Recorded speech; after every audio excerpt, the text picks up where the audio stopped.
తాకట్లో ఉన్న మీ బంగారాన్ని విడిపించి ఆ రోజు ఆన్లైన్ రేటుకి కొంటాం. Sharma gold company. Welcome to Suman TV. నా పేరు అరుణ్. ప్రస్తుతం మనం రొడ్డ భవానీ గారి సమాధి దగ్గర ఉన్నాం. ఆవిడ గురించి చెప్పాలంటే ఉప్పలగుప్తం మండలం చలపల్లి గ్రామంలో పంచాయతీ సెక్రటరీగా పనిచేశారు ఈవిడ రొడ్డ భవానీ గారు. ఆవిడ విధుల్లోని చాలా పర్ఫెక్ట్ గా ఉంటూ పేద ప్రజలకు సేవ చేయాలనే తపనతోటి కరోనా టైంలో కూడా ఎంతో మందికి సాయం చేస్తూ తన సొంత డబ్బులతోటి ఖర్చు పెట్టి ఊరంతా కరోనాతో లేకుండా ఎటువంటి ఇబ్బందులు పడకుండా అప్పట్లో ఆవిడ చూశారు. కాకపోతే ఆవిడకి జరిగిన సంఘటన గురించి చెప్పాలంటే అప్పుడు అంటే జూలై 7, 2022 సంవత్సరంలో ఆవిడ పొలవన్మరణం అంటే ఆత్మహత్య చేసుకోవడం జరిగింది. అప్పటి టైంలో ఎంపీపీగా ఉన్న ఒక వైఎస్ఆర్సీపీ నాయకుడు ఆవిడని చాలా ఇబ్బందులు గురి చేసి తన విధులకు ఆటంకం కలిగిస్తూ కొన్ని విషయాల్లో ఆవిడ పర్ఫెక్ట్ గా ఉంటుందని తెలిసి ఆవిడని చాలా ఇబ్బంది పెట్టడం జరిగింది. అటువంటి తన వేధింపులు భరించలేక ఆ రోజు అంటే జూలై 7, 2022 తారీఖుని ఆత్మహత్య చేసుకుంది. దానికి సంబంధించి అతని భర్త రొడ్డ వెంకటేశ్వరరావు గారు కూడా అప్పుడు జాతీయ కమిషన్ కలవడం జరిగింది. అప్పుడు ఆ జాతీయ కమిషన్ ఢిల్లీ రమ్మంటం జరిగింది. జాతీయ కమిషన్ వీరి వాదనలు వినటం కూడా జరిగింది. తర్వాత అంటే ఎస్పీ గారి హయాంలో కూడా హైదరాబాద్ జాతీయ కమిషన్ మరొకసారి విచారణ చేపట్టి ఎస్పీ గారిని ఎటువంటి ఇబ్బందులు లేకుండా మళ్ళీ కేసు పునర్విచారణ చేయాలని ఆదేశించడం జరిగింది. ప్రస్తుతం ఎస్పీ గారు కూడా ఆ కేసుకు సంబంధించి విచారణలో ఉన్నారు.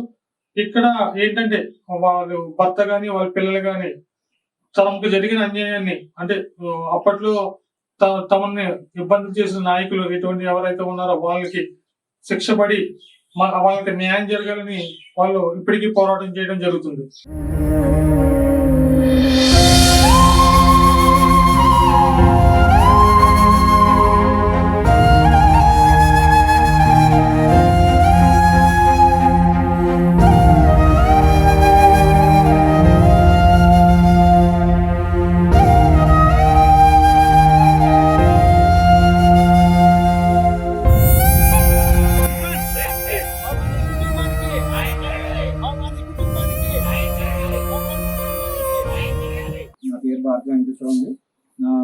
నా భార్య పేరు రొడ్డ భవాని.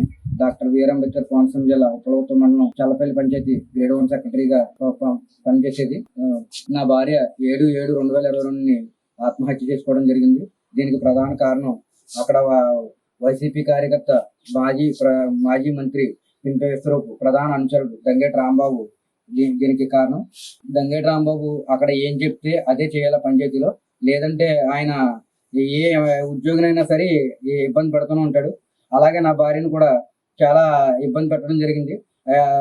ఒక పంచాయతీకి వచ్చిన గ్రాంట్ విషయంలో అతను పొలానికి సొంతంగా ఏదో పెట్టుకోవడం జరిగింది. దాన్ని అక్కడ ఉన్న వాళ్ళు చెప్పడంతో ఇది నా భార్య చెప్పేసింది బయటికి, అది రోడ్డు అది అవ్వలేదని అక్కుస్తో నా భార్య మీద ఒక కంప్లైంట్ ఒకటి అనేది పెట్టించడం జరిగింది సర్పంచ్ మీద. నా భార్య మీద కంప్లైంట్ అంటే కూడా దేశద్రోహం కూడా కాదు. 90 రోజులు జరగాల్సిన మీటింగ్ ఒక 3 రోజులు లేట్ గా జరగడం వల్ల దాని మీద కంప్లైంట్ పెట్టించి ఆ అమ్మాయిని మానసిక రోగి కింద చేయడం జరిగింది. ఇటు అధికారులు అయితే అవని, అటు అక్కడ పనిచేసే పాలకవర్గం అవుతామని, కానీ మాకు ఎవరు కూడా సహకారం అందించలేదు ఈ విషయంలో. నా భార్య 3 రోజులు మీటింగ్ పెట్టిందనేసి పంచాయతీ నుంచి డిఎల్పీ డిపోకి కంప్లైంట్ ఇవ్వడం వల్ల ఆర్డీఓకి నా భార్యకి సోకాజ్ నోటీస్ పంపించడం జరిగింది. ఆ సోకాజ్ నోటీస్ పంపించిన తర్వాత దాని రిప్లై కూడా ఇవ్వడం జరిగింది. వెళ్ళిన తర్వాత డిపో గారు కలెక్టర్ గారు కూడా అమ్మాయిని సస్పెండ్ చేస్తారమ్మా, దాన్ని ఏదో ఒకలాగా తీసుకొని విత్డ్రా చేయించుకున్నా చూసుకుంటే ఆ నెంబర్ లేదు. మేము పదే తిరగడం జరిగింది. ఆ నెంబర్ లేదు తిరిగిన వాళ్ళు కనిపించిన దంగేటి రాంబాబు ఏం చెప్తే మేము అదే చేస్తామన్నారు. ఆ దంగేటి రాంబాబు దగ్గరికి మేము పదే తిరుగుతూనే ఉండేవాళ్ళం. అలాగే వెళ్ళిన తర్వాత అతను మమ్మల్ని 4 గంటలు ఇంటి బయటే గేటు బయటే, అతనికి కుల అహంకారం ఎక్కువ, మేము తక్కువ కుల వాళ్ళు అనేసి మమ్మల్ని గేటు బయట నిలబెట్టి చాలా దారుణంగా కులంతో కూడా చాలా దారుణంగా బూతులెట్టేవారు. మా మిస్సెస్ ఎంఎస్సీ చదువుకుని ఎంఎస్సీ గోల్డ్ మెడలిస్ట్, అలాగే సివిల్స్ కూడా ప్రిపేర్ అయ్యేది. చాలా ఇంటెలిజెంట్. తన ఉద్యోగ బాధ్యతలో ఎప్పుడు కూడా చాలా నిజాయితీగా చేసుకుంటూ వచ్చింది. పేరూరు తామని, కందుకుపోతామని ఎక్కడ చూసినా కూడా చాలా బెస్ట్ ఎంప్లాయ్ కింద చేసుకుంటూ వచ్చింది. కానీ ఈ చల్లపల్లి వచ్చినప్పటికే ఈ దంగేటి రాంబాబు అన్న వ్యక్తి అతనికి లొంగకపోవడం వల్ల నా భార్యని చాలా ఇబ్బంది పెట్టి ఈ ఆత్మహత్యకి ప్రధాన కారకుడు అయ్యాడు దంగేటి రాంబాబు అనే వ్యక్తి. ఇదే కాకుండా ఈ సంఘటన జరిగే 3 రోజుల ముందు పంచాయతీ సెక్రటరీలు అందరి ముందు నలంద ఎన్క్లేవ్ అతను ఉన్న గెస్ట్ హౌస్ ఎర్రవంతం డౌన్ నలంద ఎన్క్లేవ్ లో పంచాయతీ సెక్రటరీలు అందరితో కలిపి నా భార్యను కూడా పిలిపించి అక్కడ ఒక మీటింగ్ పెట్టి అతను చాలా దారుణాతి దారుణంగా నీకు ఉద్యోగం ఎందుకు, ఎరకల దానివి నీకు ఈ తక్కువ కులంలోకి ఉద్యోగాలు ఇస్తే ఎలా ఉంటది అని చాలా దారుణంగా తిట్టి అక్కడ నా భార్యని పెద్ద పెద్ద కేకలు అరుపులు వేయడంతో ఆమె చాలా మానసిక శోభకు గురి బయటకు వచ్చి నాకు చెప్పుకున్నది.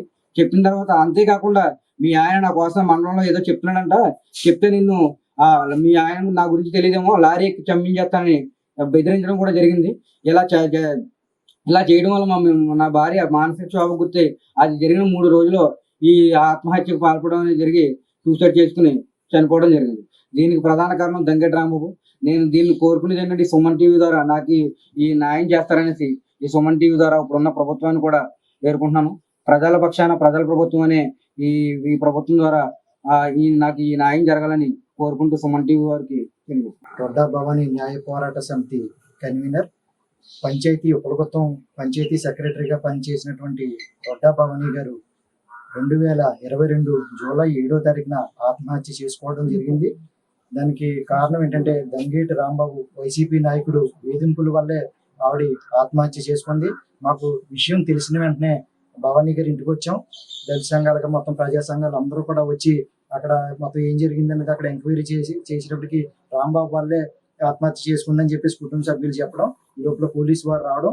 పోలీసు వారు వచ్చిన మొదటి రోజు నుంచే కూడా దంగేటి రాంబాబు పేరు రానివ్వకుండానే చేశారు. వాళ్ళు మొత్తం విచారణ అంతా కూడా వాళ్ళు దంగేటి రాంబాబు పేరుని చెప్పకూడదు అన్నట్టుగానే వీళ్ళని తప్పుదో పట్టించి అతను FIR లో పేరు చేర్చలేదు. మేము మరుసటి రోజు గవర్నమెంట్ హాస్పిటల్ దగ్గర పోస్ట్ మార్టం చేస్తుంటే దంగేటి రాంబాబుని పేరు మీరు పెట్టారంటే వాళ్ళు పెట్టలేదని చెప్పారు. మేము అక్కడ పెద్ద ఎత్తున ఆందోళన చేసి ధర్నా చేసిన తర్వాత దంగేటి రాంబాబుని కేసులో FIR కింద చేర్చారు.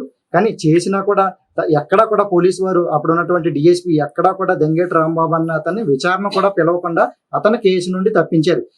అప్పట్లో ఇప్పుడు నారా లోకేష్ గారు కూడా ట్వీట్ చేశారు, ఈ భవానీ గారు హత్యకి ఎవరైతే కారకులు ఉన్నారో వాళ్ళందరినీ కూడా అరెస్ట్ చేయాలని చెప్పేసి లోకేష్ గారు కూడా అప్పుడు స్పందించారు. అలాగే ఇక్కడ ఉన్నటువంటి మొత్తం అన్ని రాజకీయ పార్టీలు, తెలుగుదేశం, జనసేన, మొత్తం అన్ని ప్రజా సంఘాలు కూడా పెద్ద ఎత్తున ఉద్యమం చేశారు. డాక్టర్ BR అంబేద్కర్ కోనసీమ జిల్లా కలెక్టరేట్ ఎదుట 105 రోజులు నిరాహార దీక్షలు చేశాం. అయినప్పటికీ కూడా అప్పుడున్నటువంటి ప్రభుత్వం ఎక్కడా స్పందించలేదు. వైసీపీ ప్రభుత్వం, కలెక్టర్ గాని SP గాని కనీసం ఏంటి మీకు ఏం అన్యాయం జరిగింది, మీరు ఎంత ఆందోళన చేస్తున్నారు అనేటువంటిది కూడా ఎక్కడా కూడా అధికారులు పట్టించుకోలేదు. ఏకపక్షంగా వ్యవహరించి నిందితులను కొమ్ము కాస్తూ దంగేటి రాంబాబుని కేసు నుండి తప్పించి పోలీసులు ఈ కేసును తప్పుదోవ పట్టించారు.